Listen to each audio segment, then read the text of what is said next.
Yeah, so as I was saying, so we've been working on radar signal processing for about 9 years. In fact, we were a 6-year university research program founded by 15 PhD engineers. And all we did was radar, radar, radar. And what happened was uh, the common sense, I mean, it's the most logical thing is that human beings were never really still, right? Even though you try to be, you're breathing, your chest is moving up and down, inside your body, your heart is moving.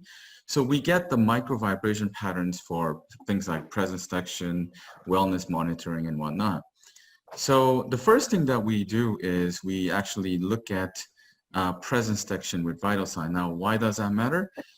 If you're sleeping with the traditional sensors today, it doesn't know that you're still there. So, we always have that experience of waving your arm and turn back the lights on.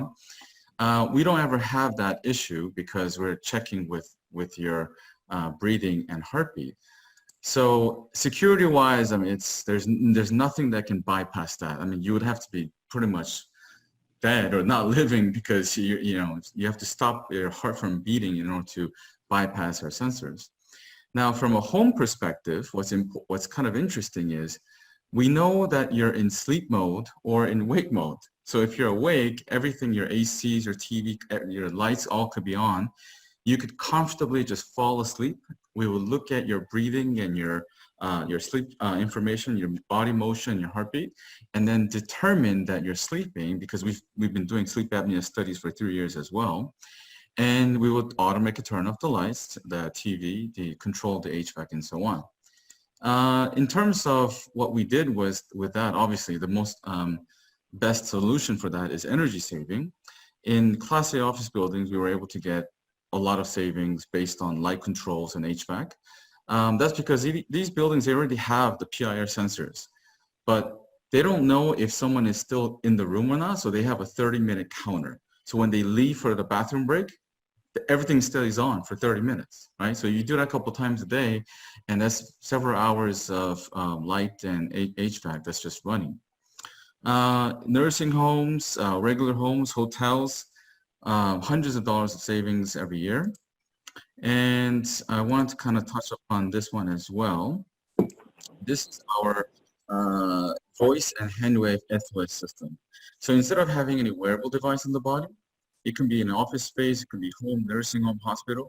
If you feel like that you need help, all you have to do is say SOS and wave your hand, and then the combination will trigger the alert. This is important because of false alarm triggers. So we get that, but not only do we do that, we get the heartbeat, we get the breathing, we get the presence, and then we send all of that information in real time. We have a new hardware that we developed recently. It's very small. It's half the size of a business card, battery power. This is using, again, breathing to detect presence. So you can use it for meeting rooms, bathrooms, elevators with the COVID-19 application. We've already been deploying into several airports, partner with these companies. And I know there's a lot of information, but our real highlights, the most, I guess, best-selling solution that we have today is our people counting with radar. It's very inexpensive, and we do it by body motion, so we can do it over a large zone. We can create virtual zones. So it's a lot more affordable than camera systems. And it's also, because it's got no camera, we have no problem with putting it over bathrooms, classrooms, no privacy concerns, no vandalism concerns, no confidential leak concerns. It's very robust, very easy to install. So that's why we've been getting installed over bathrooms. So, with COVID-19, whether it's a school, a hospital, or office buildings, they're all wanting to know, is the bathroom, overly crowded? How dense is it? Or the meeting rooms and things like that. So we're providing this information. So we have a lot of these deployments. And everything is on a dashboard. Yep, that's it. I'll turn it over to the sharks then. So if we've got those, if we have an existing system, a client who's already got their access control and security and cameras and everything's being monitored the way that they like, but they're interested in using some of those some of those functions you mentioned, counting, Yep. where privacy is an issue, like washrooms and meeting rooms. Do I have to? How can I use this data? Do I need to use your whole platform, or can I integrate your No. sensors into? Yeah, so the good thing about our system, well, first of all, we have API connection, REST API, so we can integrate with existing dashboards and other systems. The other thing is all of our systems are edge computing, so we don't need server processing. We don't need very expensive, any kind of computing power. It's all done inside our sensors right here. So it's ARM Cortex-M7. So what that means is we can send the data locally. That's also actually one of the reasons why we are deployed into banks and airports, because we don't need the cloud connection. So it's all processed locally, or if you want to go through easier way, just go to our cloud and then our API connection and send the data that way.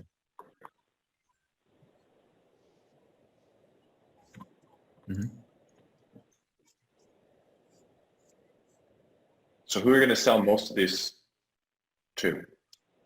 So right now, we've had a huge surge of orders from Class A office buildings and shopping malls. So all about crowd control. Recently, we've been engaged in discussions with some of the school districts about using it for classroom, bathrooms, corridors.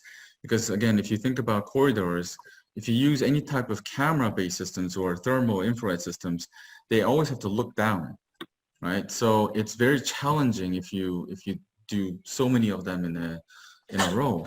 But with our sensor, it goes behind the ceiling and then it scans up to 600 square feet. So we have a very large advantage on that in terms of coverage space. So our clients are really wide. Hospitals are also getting involved, long-term care facilities, both for smart building tech and then the other side of us, which is the healthcare side. So if you're the end user, though, who's got a classroom where they want to, enforce some rules with the number of people in a room or the bathrooms, and you can see through the walls. How easy or how difficult is it to set up to make sure we're talking about washroom A versus B, or this classroom and not the other one, and how many people are in each one? Software. We can when you go into first time calibration, you basically say scan from here up to 6.45 meters or whatever, 32.5 feet or whatever you want to set it, and then it will stop right there, and then you can even jump. Yeah. So you're training? Is there end user training that has to happen, or is it as simple as that? Does the technicians need to be? Yeah, so recently we were able to automate that process. So we call it the 2 steps of environmental mapping and then calibration stage. Before we did have to train people to know how to calibrate, but we found it to be a little bit more difficult.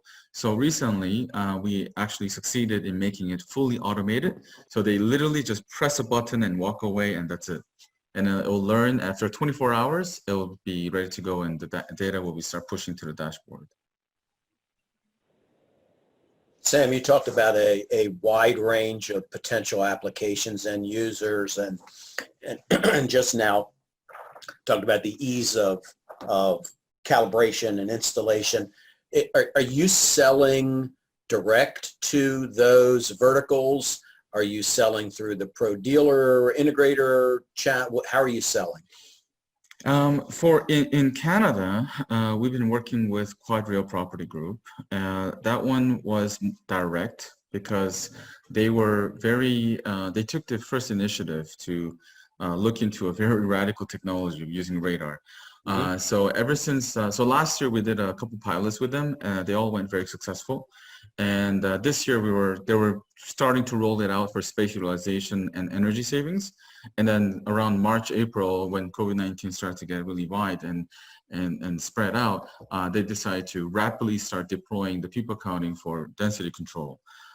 So for Canada, it's more direct. Now in the US, we're working through different channel partners, various system integrators as well. So yeah, we have flexibility in terms of how we deploy. So I'm going to follow up on that answer. Thank you. So there's Sure. roughly 3,000 Electronic Security Association members, many of whom would go, well, this is really cool. It's a unique solution. It's potentially a game-changing solution. It addresses a bunch of verticals. Sounds like it's the only game in town that uses radar. How do you get to those 3,000 ESA members so that they even know you guys exist? That's a question that we're asking ourselves these days. So we've been there's an interesting article that I don't know if I removed it because of time's sake, but oh no, it's here.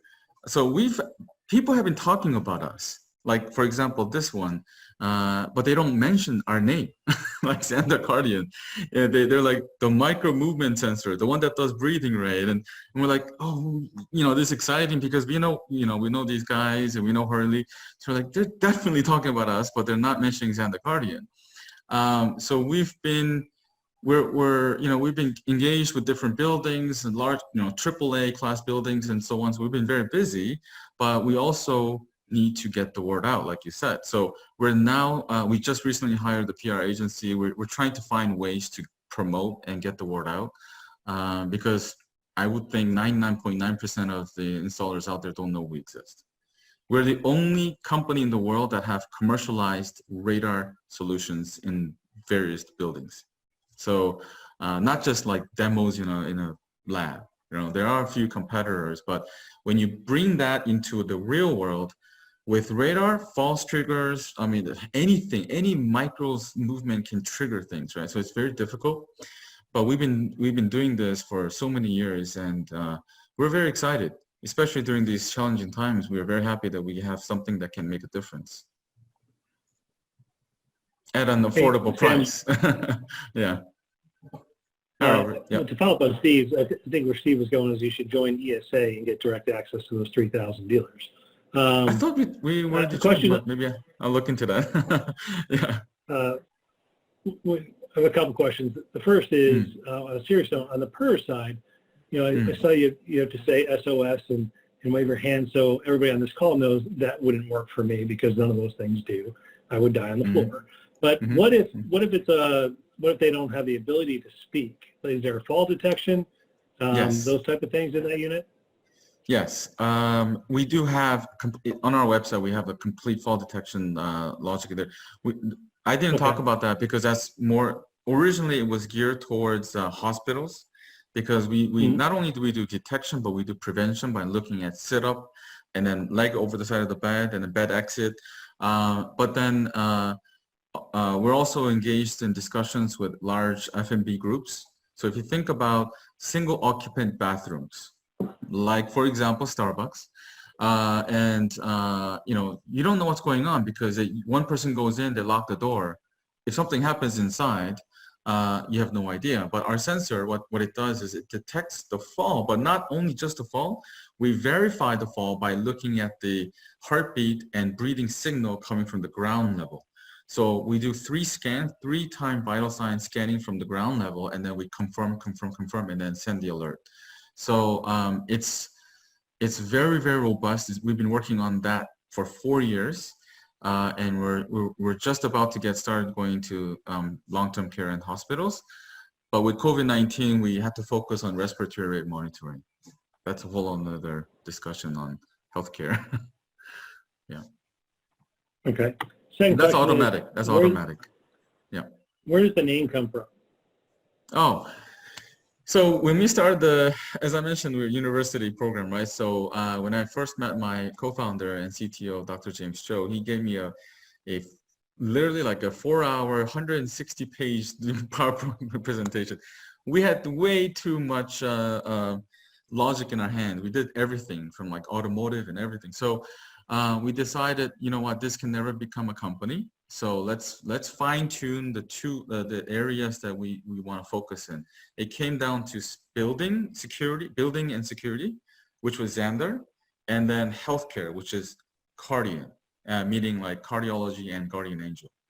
But when we started to raise funding, it was kind of very confusing which company to, blah, blah, blah. So we ended up joining the two companies. So we like to say, hey, there's Hewlett Packard. Why can't we be Xandar Kardian, right? So we just, it just naturally evolved into that. Okay. Yeah. For the record, Sam, the Sharks like the name because it's so unique. Yeah.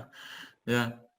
So, okay, we're a US company, but we have a Canadian base. I'm Canadian, and our radar engineering team is based in South Korea. So we're very international. Now, Xandar Where are you in now? Korean, I was supposed to be back in Toronto, my hometown, but in April when the things got a little crazy, my wife and the kids decided to stay back in Korea and wait it out. So I'm still here in Korea. Okay. But Xandar in Korean actually means measurement. So we're measuring everything with radar. So that's another meaning on that.